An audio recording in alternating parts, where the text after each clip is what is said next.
Hi, and welcome to this workshop on how to use the citation management program EndNote. So during the course of this recording, I'm going to kind of walk you through the basics of how to create an EndNote account and then use it for organizing and citing your research. Quick introduction to who I am. I'm Alex Boucher. I am a Research Instructional Services Librarian at Gorgas Library, and my main liaison areas are the College of Human Environmental Sciences and the Department of History. What we're doing today, we're going to kind of jump right in to what EndNote is and what we're going to be doing. EndNote, if you are not familiar with it, is a citation management program, and it is good for primarily two things. It's good for organizing and managing your research, organizing and managing your citations, your references. And then it's also good for generating citations, in-text citations, bibliographies, so on. One thing to know, and we'll go over this, there are two main versions of EndNote. There's a desktop program that you can download to a computer, and then there is a cloud-based online program. For University of Alabama affiliated people, i.e. faculty, students, staff, all of this is free to you. For most people, EndNote Online is the only free program, and the desktop program is charged. But for you, for Alabama affiliated people, all of this is free. As far as what we're doing specifically, I'll walk you through how to create an EndNote account. We'll talk about some of the differences between the desktop version and the online version, which you should use, how you can use them together, that sort of thing. We'll talk about how to import references into your EndNote account, and then how to organize them, and then finally how to create citations and bibliographies. So we will probably spend the first overall 5 minutes or so at least talking about what EndNote is and how to set up an account and some of those various things. So if you have some sort of built-in understanding of EndNote, you can kind of just scroll through some of this video and get to the parts where we are talking more about how to use the program.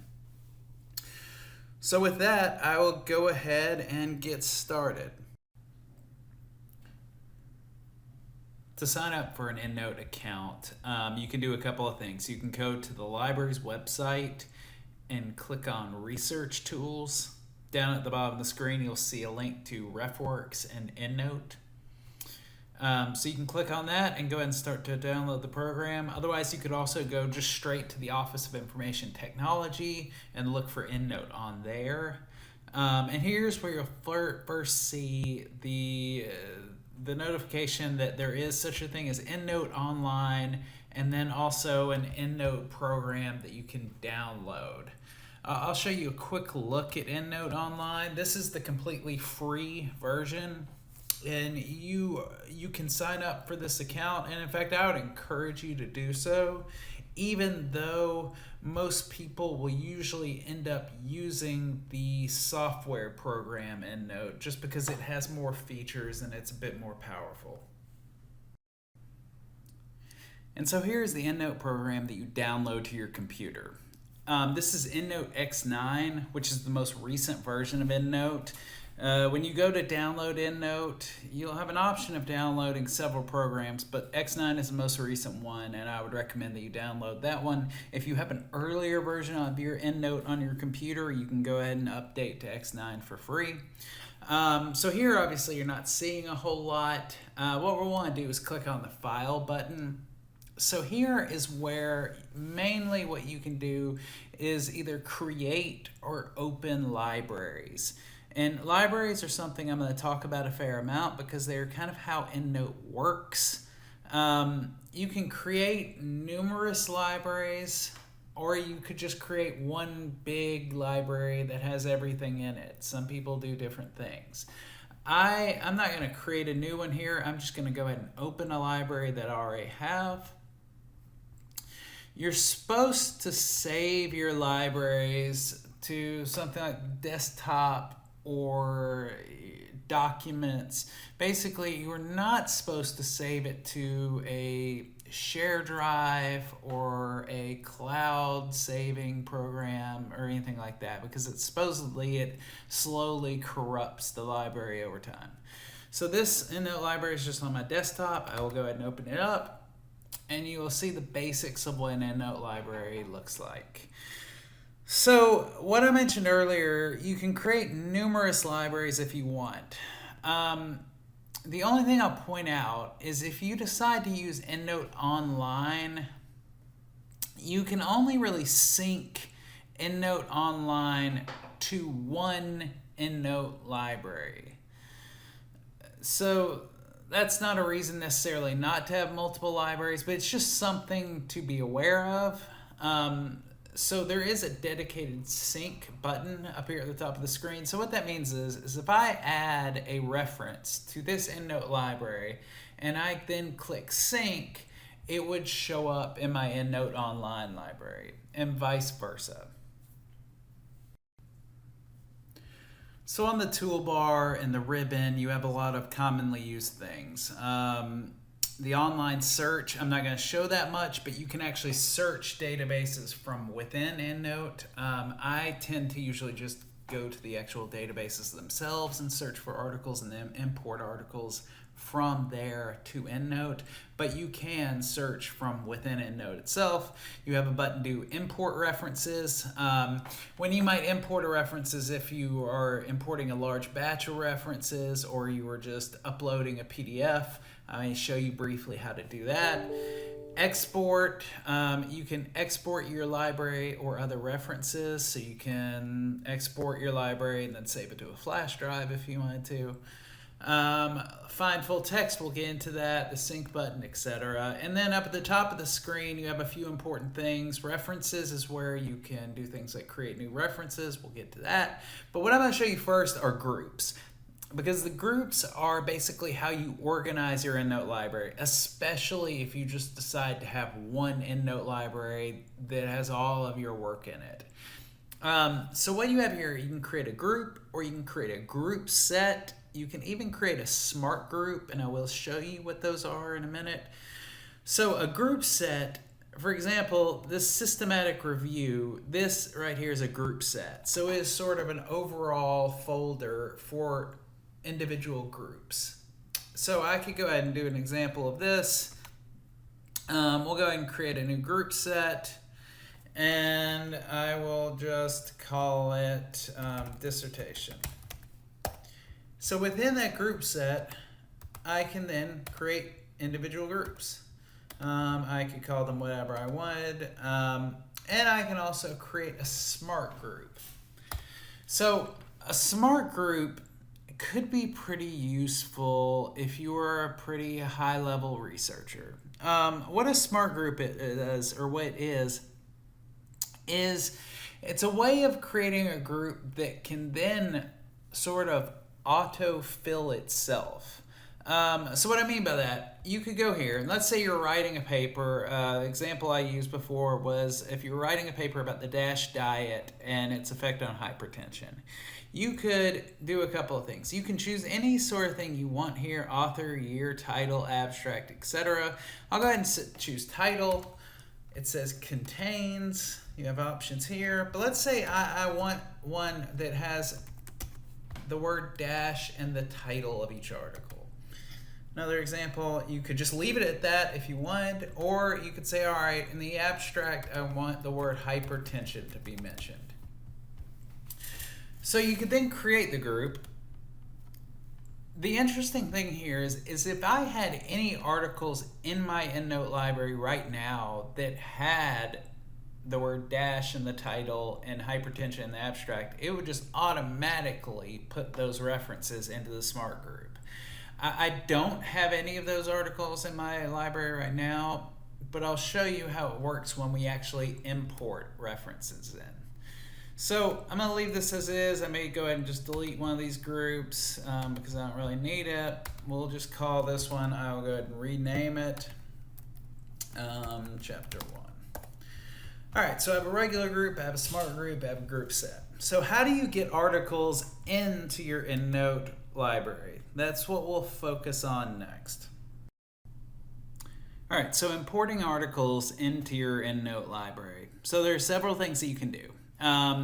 One, you could just manually add a reference if you want to.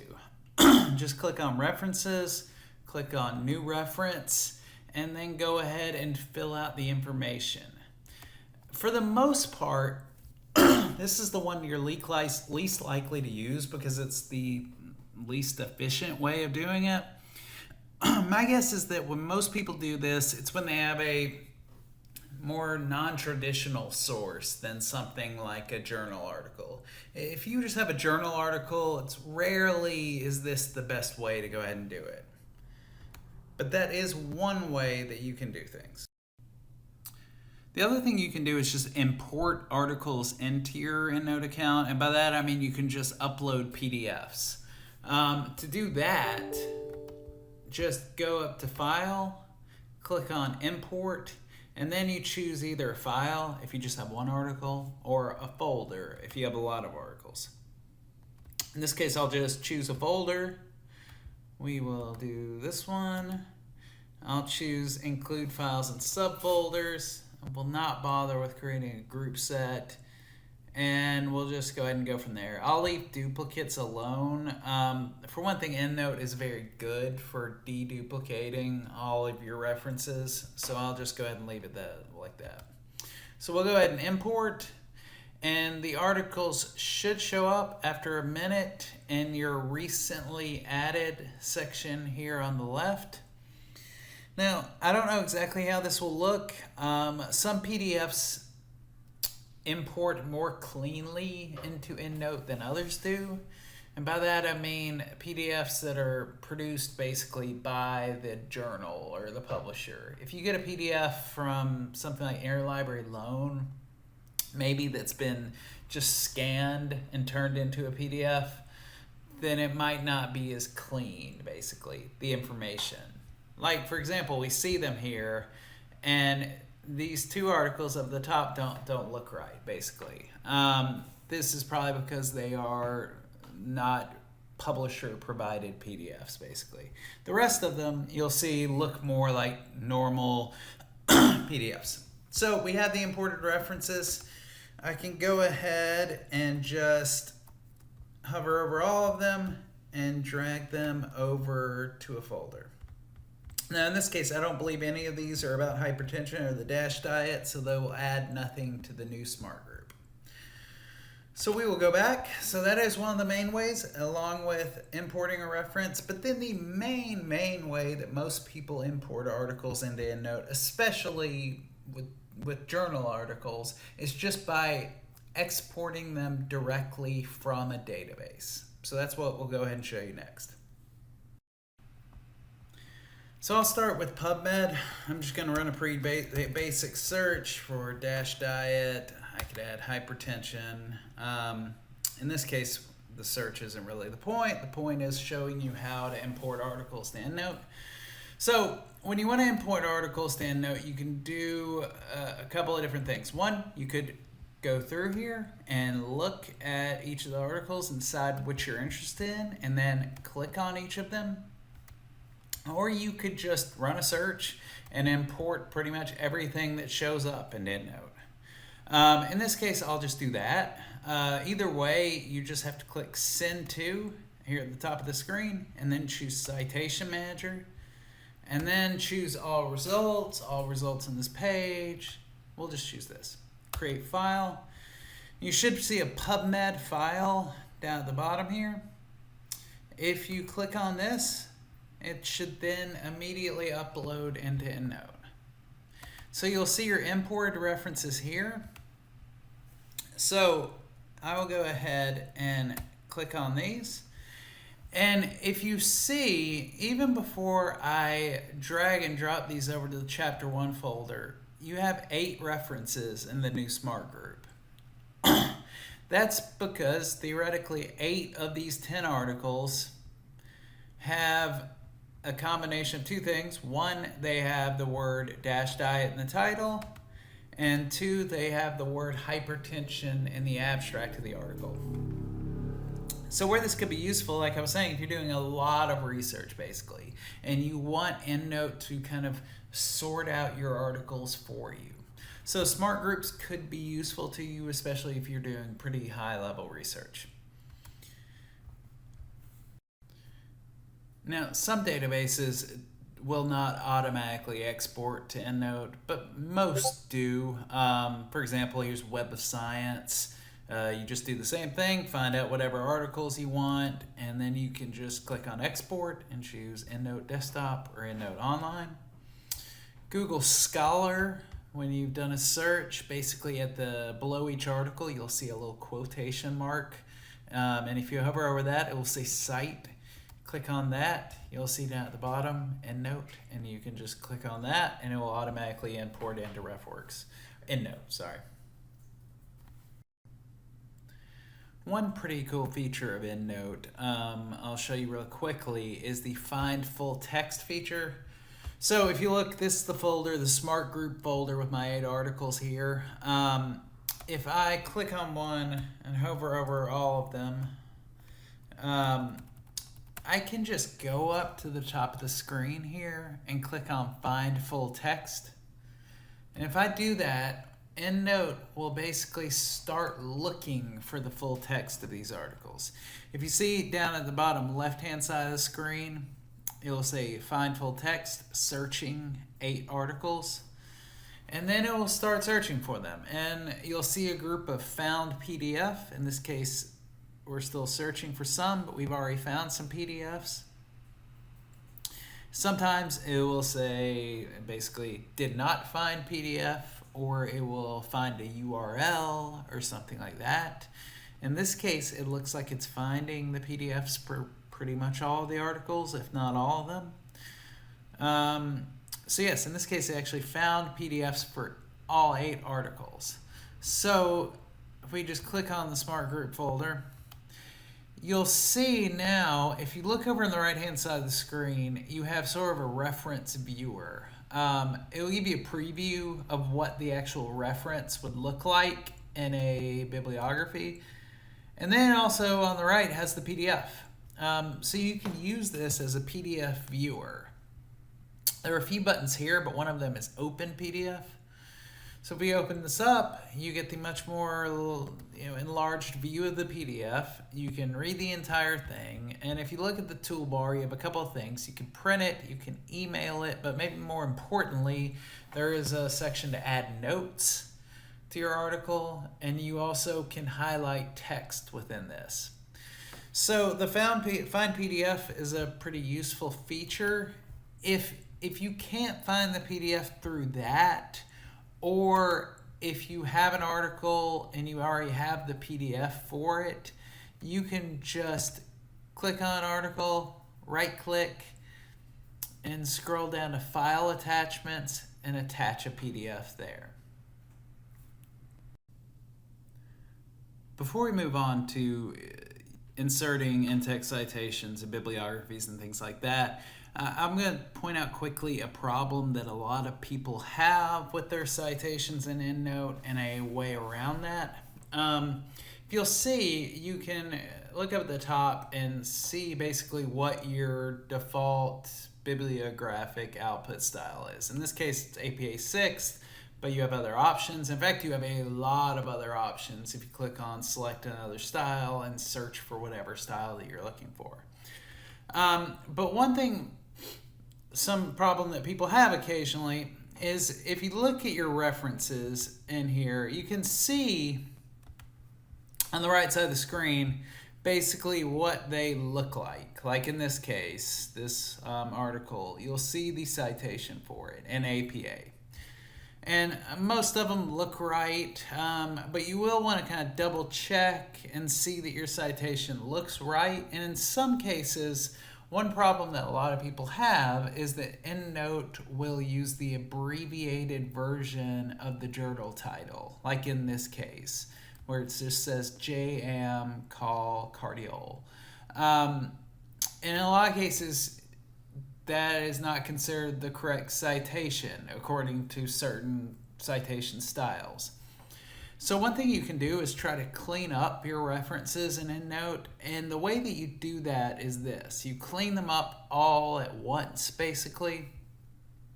You just go to whatever references you want to look at. In this case, I'll just choose all references.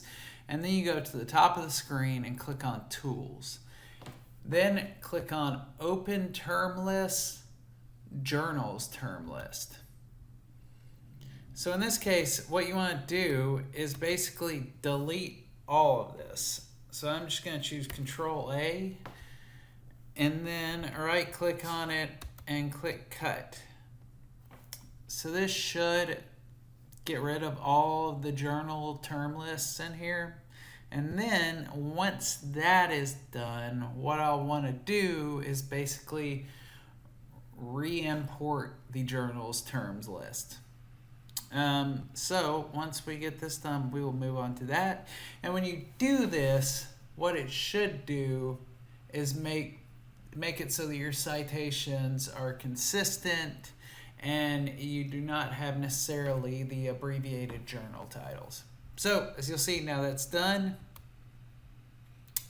So what I will do is click on, sorry, not new term. I will go ahead and close this out. Click this again. Click on Lists, and then click on Import List. So in this case, EndNote has just a bunch of different types of journal term lists. What you'll want to do is choose the one that is closest to your field, basically. In this case, I've been doing research on DASH diet and hypertension, so I'll just choose medical. Click Open, and then that should update the terms list. So at this point, I'm good. I will just click Close, and if I find that article, you will now see that the term list for it, the journal title is Journal of the American College of Cardiology, which is the full non-abbreviated title. So if that's a problem that you're having, that is sort of a quick fix for it. So now the last thing we're going to talk about is how to insert citations and bibliographies. So what you do is just open up a Word doc and start writing your paper, doing whatever. If you download EndNote, at the top of the screen, you'll see the EndNote X9 ribbon. Just click on that, and at this point, you have two ways, really, of inserting citations in your paper. You can choose Insert Citation over here, or you can choose Go to EndNote. You'll want to make sure this is on the right style. In this case, it's on JAMA. I'll choose APA 6. So I'll show you each option, basically. For Insert Citation, what you want to do is hover over, put your mouse wherever you want to insert the citation, click on Insert Citations, and at this point, the way EndNote has you do it is it has you look up the article that you want to find. You search in your library, unless you're just choosing to search in a shared group, and you can either search for a keyword, or you could search for an author's name, even a journal title, possibly. In this case, I've just searched for diabetes, and I am going to insert this article as a citation. You can go down here, click on Insert. You have various options. In this case, I'm just going to choose the regular Insert option. And as you'll see, this in-text citation has been entered here, and the bibliography has been formatted down here. You can do double citations or multiple citations. So let's say you have a place where you need to cite something and you need to cite several articles. You can click on find the first one that you want to insert, go ahead and insert it, and then insert another one, basically. And you will have several citations for one passage of your paper.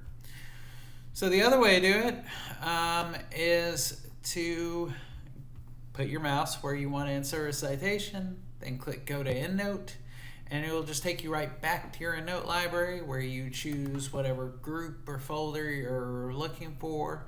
Then you can click on an article that you want to cite and go up to the top of the screen and click on Insert Citation. And as you'll see, the in-text citation has been entered here, and the bibliography has been updated. Now, before I show you how to edit citations and move paragraphs around and things like that, let me add one more citation here. I'm just going to do this normally. Hover over where I want to add a citation. I'll choose Go to EndNote, and I will go ahead and add this citation. So the reason why I'm showing you that is to point out something with editing. Let's say I want to cite that article again. I'll just go down here. I will add that citation again. But in this case, I don't necessarily need the author's name because I've already cited it. And also I want to add page numbers. Well, the way you edit a citation in EndNote is you do not just click on it and start typing things. Because if you do that, when your document is updated, those changes will revert, basically. The way you edit a citation is just to click on it or hover over it, and then go to the top of the screen, click on Edit Manage Citations, and then choose whichever citation you want to edit. I will go ahead and just choose this last one, and I will click on Edit Reference. Actually, let's not do that. Let's go back. Instead of doing that, I will just edit the reference down here. As you see, if you click on formatting, it has the default. If I just want to leave the article alone, but in this case, I want to exclude the author because I've already put his name. So I'll just click on that. And then I also want to put a page number. So I will just put page 12, for example. And now if I click OK, you should see the citation at the bottom change. It just says 2017, page 12. So that's the way that you're going to want to edit your citations. A couple of other things. You could do one of two things. One, if you need to kind of cut and paste some of your paragraphs, copy and paste some of your paragraphs. Let's say you want to move something around. If you just move a paragraph around in EndNote or in Word using EndNote citations, a lot of times that can, the citations will basically not update correctly. So the way, if you want to copy and paste, move paragraphs around, chop things up, what you'll do is highlight the paragraph that you want to move. I will go ahead and highlight that again. And then what you want to do is convert the citations. So what you do is you convert to unformatted citations. So at this point, I've converted the citations. I will just copy the paragraph. I will get rid of it, and I will paste it back in below this. And at this point, all I need to do is just hover back over it again, click on, sorry, don't click on that, click on Update Citations and Bibliography. And now your citations will be back to normal, and they will basically remain that way when you continue to update the paper. And that's basically all we've got for this demonstration. Hopefully now you know how to create an account, organize your EndNote account, organize your references, import references into your account, and then manage your citations and bibliographies. If you have any questions, feel free to contact me at my email address, taboucher@ua.edu. Thanks.